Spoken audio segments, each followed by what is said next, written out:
course, welcome back to our last set of interviews, and of course, what an interesting one that we'll be having here, full of demonstrations and understanding. Of course, it's called archery, a game that's also an Olympic sport as well as the Commonwealth Games. But we're here to talk to Irene Limika, the founder of Arrows for Peace, a program that has been roping in players from pastoral communities to learn and understand the sport. Irene Limika, you know, I'll not do so much talking, but let you show us the demonstration of the sport and how it's played. Yes, Irene, karibu sana.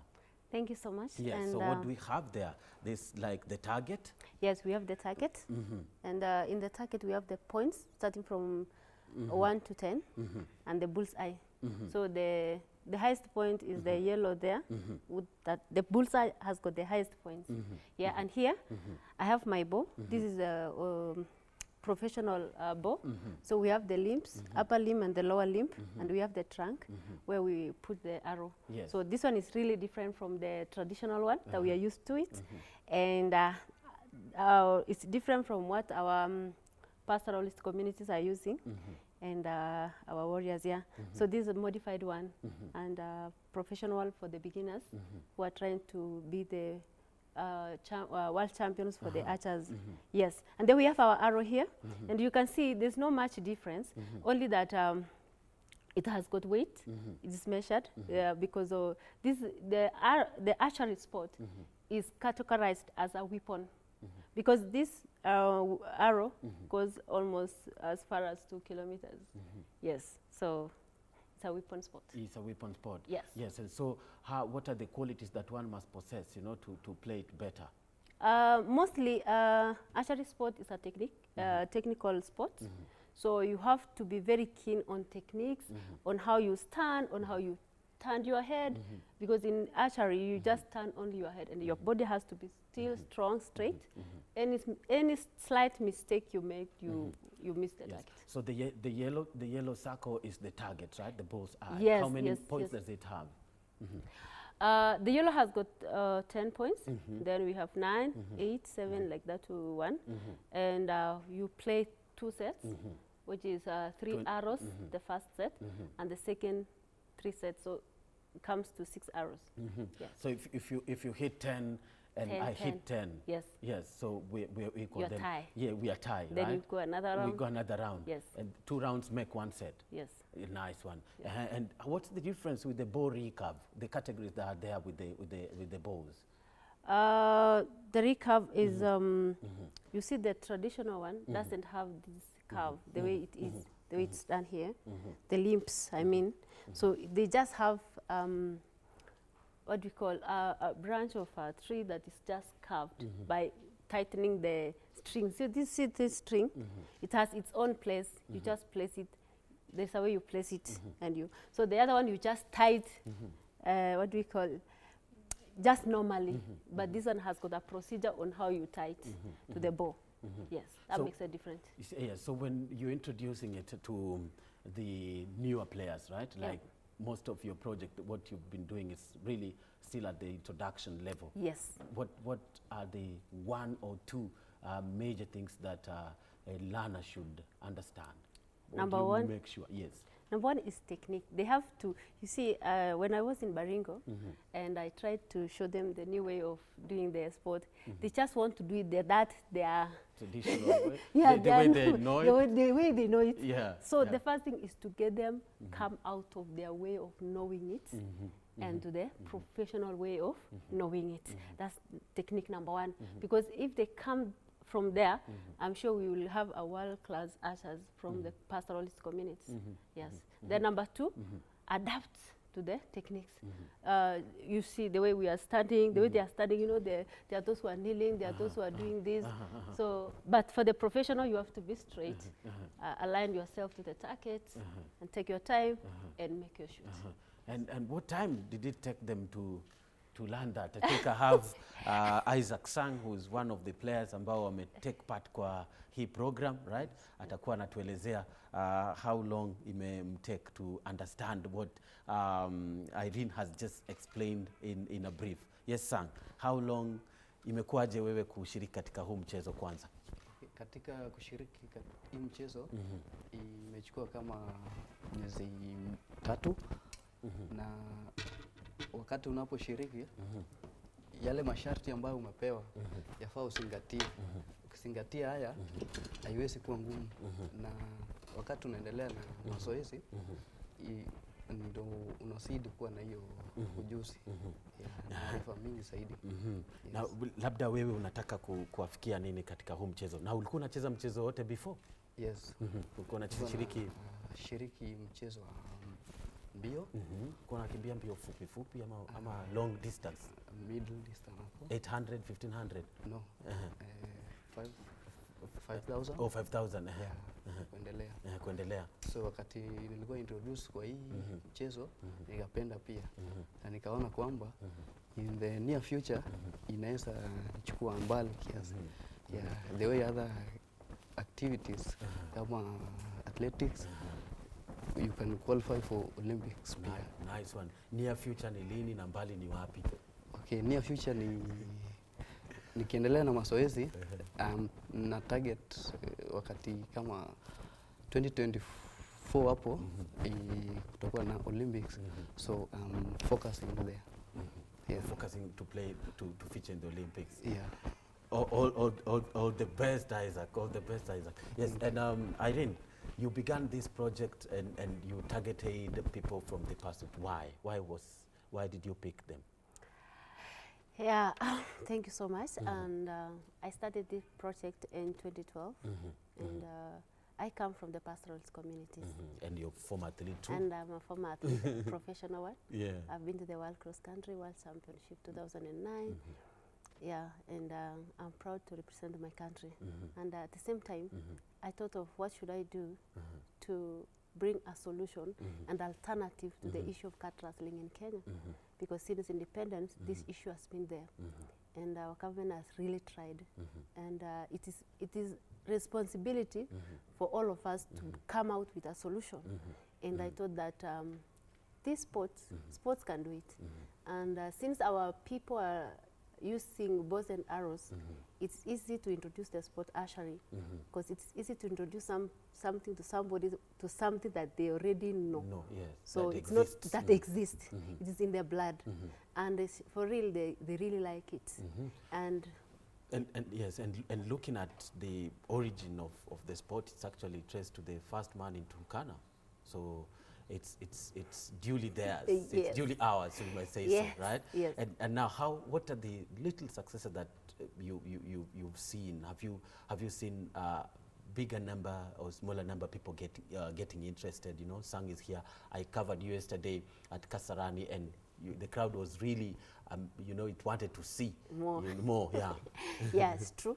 And some of our success is, number one, I want to say thank you to the National Olympics that National came on Olympic board. Committee of Kenya, no. Yeah, because last week we did inter-counties for the northern counties, and that is Elgeyo Marakwet, Baringo, West Pokot County, Bungoma County, Nandi, Uasin Gishu, and Narok County. So they came, and it was about 100 archers that competed inter-counties. They supported us. Also, we have the Ministry of Conflict and Management, the department in the DV's office. They've been also really supporting us on the ground, connecting to the counties, getting people on the ground, and under the leadership of Beverly Moss. So they have really supported us. So the reason why we have those small success, we have never had inter-counties for archery in Kenya, and that was the first time. That was our first inter-counties competition. Which is our success, among our success. And then we have also, we did something in Baringo, and also they are coming out in numbers. And let me tell you, even 5 to 6 years, the issue of cat rustling in Kenya will not be there. And also, we will be seeing another popular sport apart from athletics. And it is exciting that it will come from the pastoralist communities. And of course, it is a sport that has had little representation, or it's been picked up by very few people, you know. And we could talk about Shizana Anu, who's really done well, you know, currently on IOC scholarship studying in Germany, you know. And those are the opportunities that just come with the sport. You know, she represented Kenya at the 2016 Olympics, you know, and they also, a couple of them also went up for the 2019 Africa Games in Morocco. But do you think that has been enough to build on, to enhance its popularity? Yeah, we need to do more, like going to the grassroots. Like what I'm doing right now, I'm going to the grassroots. We are not building it on the top, but we want it to come from the grassroots. And I'm also engaging the secondary schools to introduce the sports, and also the primary school. Because when it comes from down, you're building a new generation. And that's why I was saying, given with time, we are going to end the issue of kart wrestling in Kenya, because the new generation will now enjoy the sport, because the sport will give them exposure, will give them education, will give them money, because they will win medals and money for themselves, and they will give them a different idea about the issue of kart wrestling and all, and the sports and the Olympic sport. Sang, unafikiria kwamba labda zile qualities ambazo mchezaji anafaa kuwa nazo kufikia sasa, ile umeweza kugrasp au kuelewa ni nini hasa ambacho kimefanya labda uweze kuelewa na uzidi kuwa na ndoto kwamba utakuwa miongoni mwa wachezaji maarufu wa archery?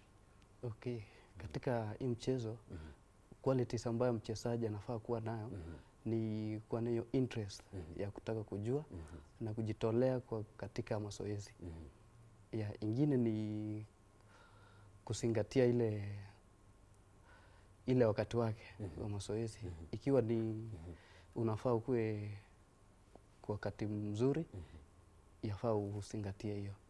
Pia kwa hii mchezo ni mchezo mzuri, na inafaa pia uelimishe wale ambao unawatafuta pia katika zile kaunti zingine. Ama kwa mfano wakati tumeanzia zile kaunti za huko mbali, so tuna interest ya kwenda katika kila kaunti, so that tupate hawa wachezaji wadogo pia waweze kupenda hii mchezo. Na labda wewe kwako kuacha kukimbia 5000 meters, right? Labda mafanikio yako katika mbio, labda unaweza tueleza yalikuwa yapi, na wewe kuacha mbio na kujiunga na archery ilikuwa how fast? Kwa mbio bado sijaacha, naendelea nao at the same time this one. So nafanya wote mbili. So na nini hasa ungependa kupata ndipo uweze kuonesha kwamba this game is also just like any other game ambayo iko popular kama mbio tu? Okay. Kwa hiyo kuna facilities ambayo inafaa ukiwa nazo, same like this arrows mingi za kupractice nazo, because sometimes unapata hii unalenga kwa target but ina miss. So ikipata obstacle there, hard obstacle, ina break. So inafaa ukue na extra. Hizo ni miongoni mwa changamoto, sio? Nyingine kama mchezaji? Kama mchezaji wakati kuna competition, sema hii counties, inafaa ukue na facilities kama transport nini, ya vitu kama hizo. Irene, the same question will be bounced on you. The challenges and how you framed your mind to take them on. Our biggest challenges is the equipment, the professional equipment. And because we really want to teach them with the right equipment from the start, not from the middle. We just start from the ground with the right. So because these equipment are not found in our country, so it is imported. That's one challenge. Number two is the mobilization, because it's a new sport. It needs a lot of mobilization. People, like continuation of the sport, not doing it and leaving it hanging. Like it should continue so that people will get to know, and practice makes it perfect. So we have to continue with training and all that to make. Then number three, competitions. We need international competition to make them get exposure. And the archery sport, you have to score points. There is a mark you have to pass for them to go to the Olympics or any other international. So we need to know that. We need support. We really need a lot of support. The Ministry of Sport and any other corporate who would like to support us and see the archers, the pastoralist community produced the finest team to compete with the Koreans in maybe 2024 Olympics or any other international. Maybe that's been the missing link when it comes to the sport. Do you believe that you finally found it? Yeah, I'm happy that this is an alternative, and very soon you will see the results. And they are really, really excited about the sport and getting to know. They have that zeal, they have that desire to do it and do it perfectly. Yes. And how many archers do you currently have in camp, or the ones that you've really grouped and you're working with them? We have from the 8 counties, we have like 80 of them, and we have an upcoming event for the southern counties in Kajiado, maybe next week or 2 weeks to come, and for the southern counties, and we are looking forward for 10 counties. Yes, we have done the northern, so we will have more than maybe 100 others coming for that competition. It is training stroke, introduction stroke competition. Like what we did in Bungoma. It's crash program. It is a crash program, just getting them to know, have the idea at the same time, do it. And they did so well in Bungoma, Mayuba Stadium. It was amazing. Were you surprised to see the talent? Surprised. I was so surprised because the NOC officials were there. They were so shocked because they were holding it for the first time, and they were scoring points, and they were making statements. Like, all of them were hitting 10s. Yes, we had some bullseye. We had. We had. And you all dropped them in the camp, right? And brought them into Arrow for Peace program. Yes, they are training in their counties right now, as we look forward on where exactly. We really want a group of 20 people, so that we really now put them in the camp, whether in Nairobi, and now from the 20, we get the finest 8 that maybe will represent us. And I'm happy that women are coming up. The reason why I chose this sport, because it is against our culture, because this is for men. I wanted to motivate the women. I wanted to inspire them. I want to tell them that it is possible. Come out. Because when I went to Baringo, the ladies were scared to do the archery, that the moment I stepped in, all of them wanted to do it. Wow. Yeah. And of course, it's also, so how have you been able to go against the grain, as you say? It has not been easy. It's just believing in yourself. Don't get discouraged. What are people saying? That you leave it to them? You leave this sport to them, but it's Akina Sang who are playing, so there's no problem. Yeah, but you see, on the other side, I want to empower the women from the marginalized communities, the pastoralist communities, to believe in themselves, that they can do it. Yeah, they can do it, no matter where you are from.